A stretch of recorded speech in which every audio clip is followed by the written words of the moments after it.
Al Día con Hernán Higuera.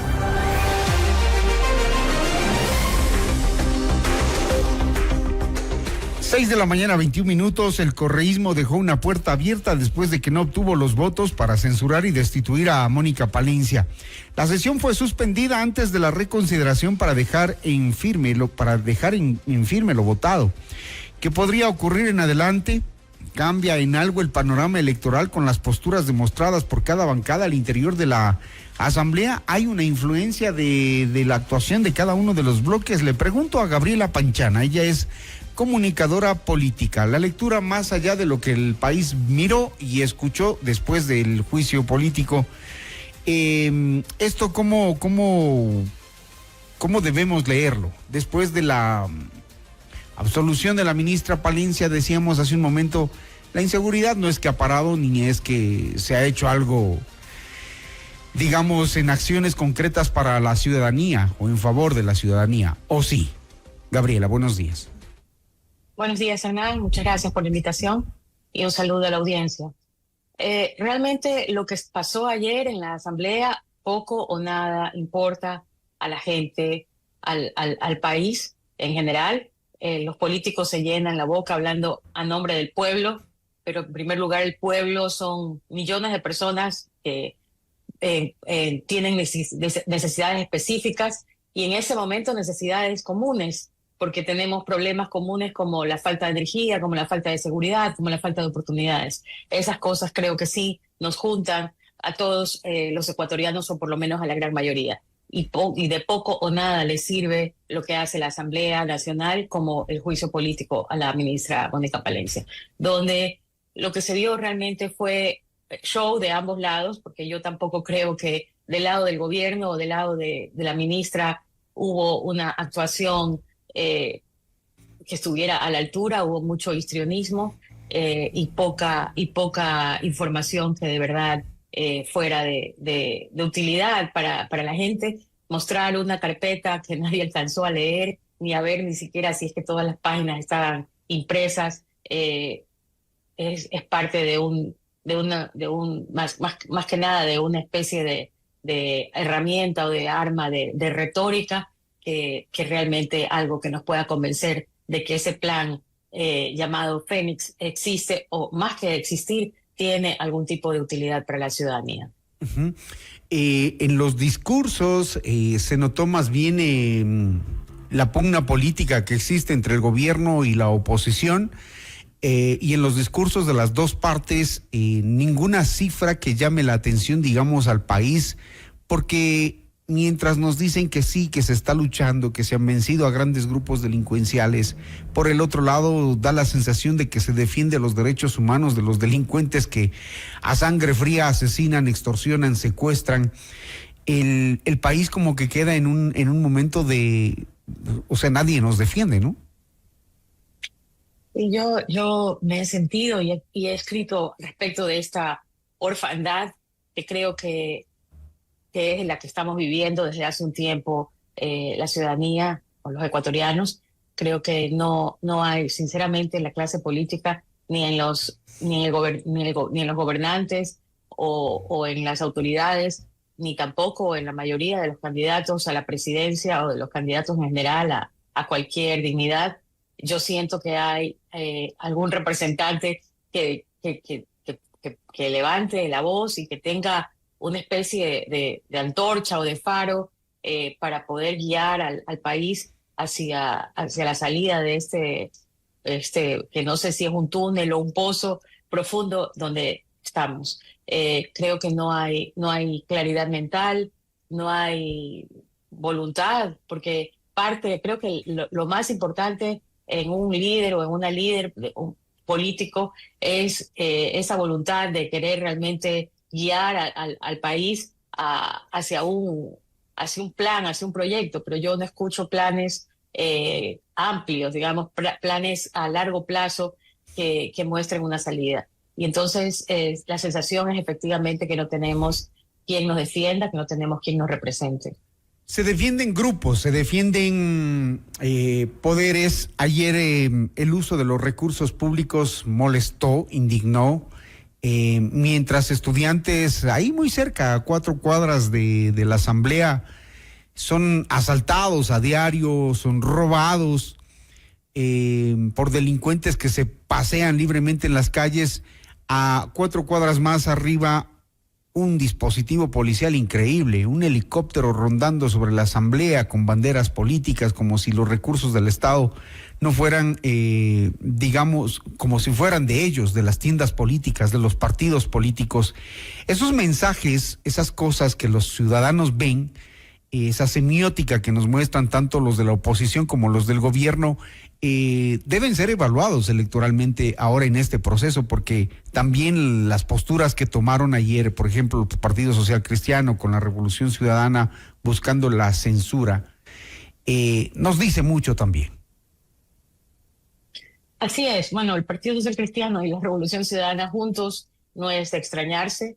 Ellos están juntos y son parte de los casos más emblemáticos de la corrupción judicial que salieron a la luz desde diciembre del año pasado, que son Metástasis y Purga, y que son parte esencial del mayor problema del país, del mayor problema del Estado, cuando la corrupción ya no solamente es corrupción para la corrupción común y silvestre que conocíamos, sino que es corrupción que también está al servicio de los criminales, de los que nos tienen encerrados, atemorizados, angustiados, y que es ayudada y representada sus intereses por los políticos corruptos. Verdaderamente es el Estado sirviendo no solamente a grupos de interés económico, sino a grupos de interés mafioso. Entonces, ese es el problema, es ese divorcio en el que estamos nosotros como rehenes, ¿no? La ciudadanía es el gran rehén de esta pugna entre mafias políticas y mafias de delincuentes. Entonces, es eso lo que genera básicamente es una desidia, una apatía, es que la ciudadanía no se interese por los políticos porque siente que los políticos tampoco se interesan por la ciudadanía y que lo único que hacen es tocar la puerta cuando vienen las elecciones a ofrecer cosas que probablemente no vayan a cumplir y la gente, el último día, la última semana probablemente la gran mayoría de la gente se activa y tomará la decisión de votar por alguien o de anular el voto. Entonces, es una situación tremendamente peligrosa porque es el caldo de cultivo para dictaduras, para populismos autoritarios, porque cuando la gente está tan cansada, tan harta, es capaz de votar por sus propios verdugos. Y eso es lo que tenemos que evitar con todas nuestras fuerzas. ¿Qué podría ocurrir de aquí en adelante? Bueno, creo que el panorama electoral aún se está definiendo. Creo que los que creemos o los que han creído que van a estar en la segunda vuelta no necesariamente van a estar. Creo que el presidente está en un declive rápido de su popularidad y por tanto de su intención de voto. Creo que la razón por la que no hemos visto encuestas publicadas es justamente porque hay alguien que está haciendo todo lo posible para que no salgan a la luz, pero que en los próximos días seguramente comenzarán a publicarse. Y eso está generando aún más interés por parte del gobernante en su campaña electoral y en su futuro político electoral, y no en el futuro del país y en el presente del país. Entonces vemos decisiones como las que está tomando respecto de la reducción de los apagones, mientras aparentemente, de acuerdo con los expertos, no hay condiciones para sostener esta energía, este suministro de energía, porque el Masar está cada vez llegando más bajo que el nivel mínimo y no está lloviendo lo suficiente en la zona de Copacodo Sinclair. Entonces, estas decisiones que están tomadas absolutamente en función de una partitura electoral de parte del gobierno realmente pone en peligro a todo el país. Eso por un lado. Por otro lado, el correísmo, que lo único que tiene es objetivos de impunidad, objetivos relacionados con sus problemas judiciales, con sus problemas frente a la justicia, no le puede proponer a la ciudadanía absolutamente nada, porque toda su agenda gira en torno a sus líderes delincuentes, a sus líderes que han hecho mal uso del poder y que están envueltos en una serie de juicios y en algunos casos ya de condenas que no les permiten regresar al país. Entonces, esas son las dos grandes fuerzas de políticas en este momento.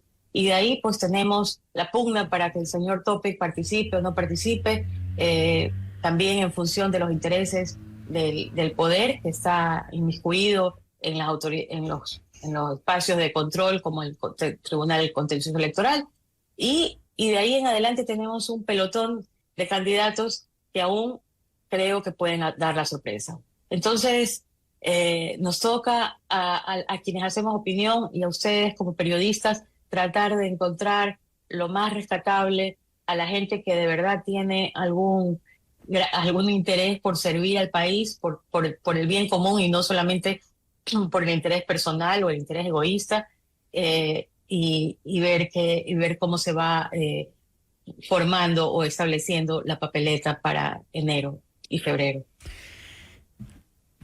¿Cambia en algo el panorama electoral con la postura demostrada por cada bancada? Lo de Construye, por ejemplo, que decidió abstenerse, sin duda le deja mal parado a su candidato, ¿o no?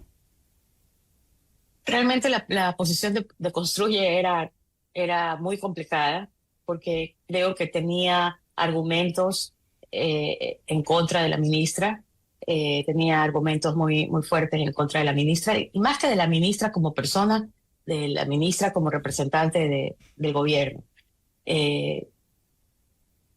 No podemos olvidar, y lo dice Construye en su comunicado ayer, que fue el gobierno parte de la comisión donde aseguraron cosas bárbaras como que el asesinato de Fernando Villavicencio fue parte de la delincuencia común y no un asesinato donde estuvo involucrada la narcopolítica. Ni siquiera en el informe que fue aprobado por representantes de ADN, ni siquiera está la palabra narco.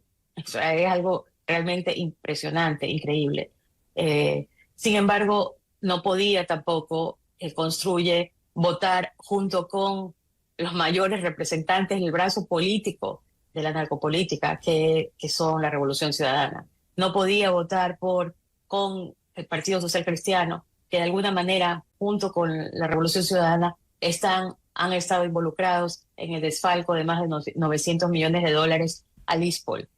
Y al mismo tiempo tenemos a la ministra del Interior, que ha sido abogada de una de las partes que está involucrada con esta estafa al ISPOL. Entonces, la posición de Construye era muy complicada y yo valoro que estuvieron en la votación que apoyó que la ministra tuviera que rendir cuentas, pero que con su abstención tampoco le dio los votos a quienes estaban defendiendo realmente los intereses de las mafias y que estaban defendiendo, entre otras cosas, de alguna manera la posición de Jorge Glass, quien es un prófugo de la justicia, que era un prófugo, o que pretendía ser un prófugo, perdón, y que estaba utilizando al asilo político como una manera de no estar donde está ahora, que es la prisión. Muy bien, Gabriela, desde la lectura de la comunicación política, a ratos da indignación mirar que quienes en algún momento tuvieron el poder tampoco hicieron nada sobre lo que criticaron ahora los que tienen el poder. Y los que tienen el poder hoy rebaten con los mismos argumentos de los de antes. Es decir, un discurso nada nuevo, no esclarecedor para la ciudadanía. Al final no supimos si hay plan Fénix, si no hay plan Fénix, si lo que estaba la ministra sosteniendo en su brazo era en realidad parte de lo que están ejecutando, los resultados. El país también reclama la recaptura de estos grandes delincuentes narcotraficantes que están paseándose por cualquier parte del país o del mundo. Y no hay noticias de aquello, no hubo información. Es decir, el país hoy, después de ese juicio político, ha quedado en las mismas. Sí, es porque realmente al final es un circo. O sea, era quien gritaba más, quien hacía más histrionismo. y realmente no había información que le fuera de utilidad a la gente. Y más que nada, que tuviera un poco de, de conciencia respecto de lo que está viviendo la gente. Y como usted decía, pues había toda un despliegue De de seguridad, helicópteros y de de seguridad. voces, de afines. Así es, mientras la gente está en total indefensión. Entonces, el problema es que esto no se va a resolver con medias tintas, esto no se va a resolver haciendo entradas triunfales y diciendo que están haciendo la toma de Durán, como si fueran, pues, no sé, Julio César en la época del Imperio Romano. No se va a resolver así. Los problemas tan graves como los que estamos viviendo tienen que ser resueltos de manera estructural y para eso necesitamos una depuración del Estado, necesitamos hacer una verdadera depuración y reforma del sistema judicial y del sistema político y para eso se necesita una decisión, un liderazgo, un compromiso que yo no veo en la clase política y al menos no veo a nadie hablando con fuerza de estos temas y haciendo que la gente se dé cuenta de que no vamos a salir de esto simplemente con digamos, unos anuncios, unas declaraciones, hablando de guerras y hablando con frases, digamos, muy altisonantes. Eso no se puede, es imposible. Tenemos ejemplos de otros países y cómo lo han hecho. Y lo han hecho realmente con mucha cooperación internacional y con depuración. Lo han hecho utilizando las herramientas y con políticas que ya tenemos. Públicas. Y con políticas públicas. Ayer no escuchamos nada en cuanto a temas de seguridad sobre generación de empleo, oportunidades para los más jóvenes que caen en manos de grupos delictivos. De eso no escuchamos absolutamente nada, que creo que es la forma más estratégica de luchar contra la delincuencia. El tema del empleo, políticas, pero no, de eso no escuchamos absolutamente nada, más que una pugna entre partidos políticos. Gabriela, quiero agradecerle por ayudarnos a entender bajo la lectura de la comunicación política todo lo que el país vivió el día de ayer. Miró y escuchó y nos quedamos en las mismas. Gracias, Gabriela, muy gentil. Mucho gusto, Hernán. 6:39 minutos, seguimos con más en Notimundo al Día.